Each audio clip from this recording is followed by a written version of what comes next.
नमस्कार दोस्तों, स्वागत है आपका मेरे चैनल टीचिंग पाठशाला में। तो आज का हमारा टॉपिक है Lucy poems by William Wordsworth. तो बहुत अच्छे से हम हर एक पॉइंट्स को समझेंगे। सबसे पहले हम लूसी पोएम्स का इंट्रोडक्शन देखेंगे, फिर उसके बाद एक हम ये पांचों पोएम्स को देखेंगे। तो अगर आप चैनल पर नए आए हैं तो चैनल को सब्सक्राइब जरूर कर लें और वीडियो अच्छी लगे तो वीडियो को लाइक भी जरूर करके जाएँ। तो चलिए स्टार्ट करते हैं आज की class. Lucy poems William Wordsworth द्वारा लिखी गई 5 कविताओं की एक सीरीज है जिन्हें 1798 से 1801 के बीच लिखा गया। ये पोएम्स रोमांटिक मोमेंट के शुरुआती दौर की हैं और इनका बहुत बड़ा लिटरेरी इंपॉर्टेंस है। इनमें से ज़्यादातर पोएम्स लिरिकल बैलेड 1800 एडिशन में प्रकाशित हुई थी, जो वर्ड्सवर्थ और सैमुअल टेलर कॉलरिज का जॉइंट वर्क था। यह कलेक्शन रोमांटिक पोट्री की शुरुआत का एक मेजर माइलस्टोन माना जाता है। इन पोएम्स का सेंट्रल कैरेक्टर लूसी है, जो एक मिस्टीरियस और आइडियलाइज गर्ल के रूप में दिखाई देती है। कई क्रिटिक्स मानते हैं कि लूसी कोई रियल पर्सन नहीं बल्कि ब्यूटी, इनोसेंस और इमेजिनेशन का सिंबल है। थीम्स की बात करें तो इन पोएम्स में नेचर, लव, लॉन्गिंग और डेथ प्रमुख है। वर्ड्सवर्थ लूसी को नेचर से डीपली कनेक्टेड दिखाते हैं, जैसे वह नेचर का ही हिस्सा हो। अब इसका कॉम्पोजिशन एंड पब्लिकेशन देखते हैं। लूसी पोएम्स विलियम वर्ड्सवर्थ की 5 अलग अलग कविताओं का समूह है, लेकिन एक बहुत इंपॉर्टेंट बात यह है कि वर्ड्सवर्थ ने इन्हें कभी एक सीरीज के रूप में प्लान नहीं किया था। इन 5 पोएम्स में शामिल है strange fits of passion, have I known, she dwelt among the untrodden ways, a slumber did my spirit seal, 3 years she grew in sun and shower और I travelled among unknown men. इनमें से पहली 4 poems lyrical ballads 1800 addition में प्रकाशित हुई थी, जबकि 5वीं पोएम पोएम्स इन 2 वॉल्यूम में 1807 में पब्लिश हुई थी। अब सबसे इंपॉर्टेंट पॉइंट यह है कि वर्ड्सवर्थ ने इन पोएम्स को एक साथ या सीक्वेंस में पब्लिश नहीं किया। मॉडर्न एंथोलॉजीज में इन्हें एक सीरीज की तरह दिखाया जाता है, लेकिन ओरिजिनली ऐसा नहीं था। वर्ड्सवर्थ ने खुद इन पोएम्स को एक्सपेरिमेंटल कहा था, खासकर 1798 और 1800 के प्रीफेस में।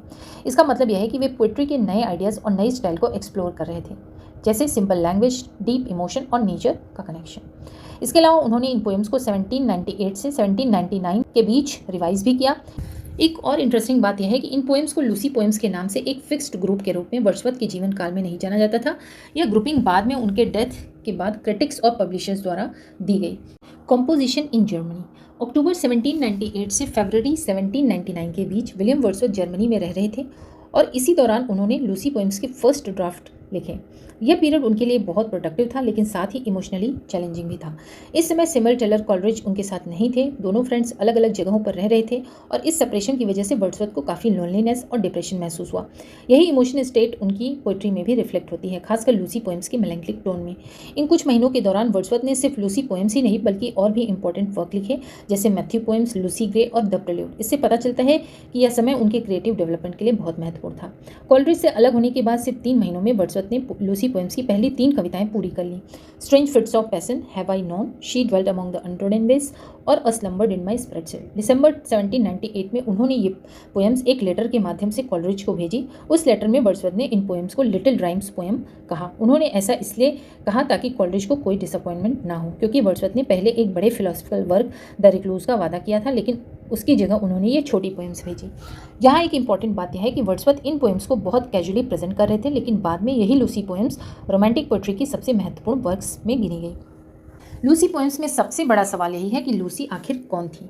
विलियम वर्ड्सवर्थ ने कभी भी उसकी आइडेंटिटी के बारे में साफ कुछ नहीं बताया। इसी वजह से लिटरेरी हिस्टोरियंस और क्रिटिक्स के बीच इस टॉपिक पर काफ़ी डिबेट होती रही।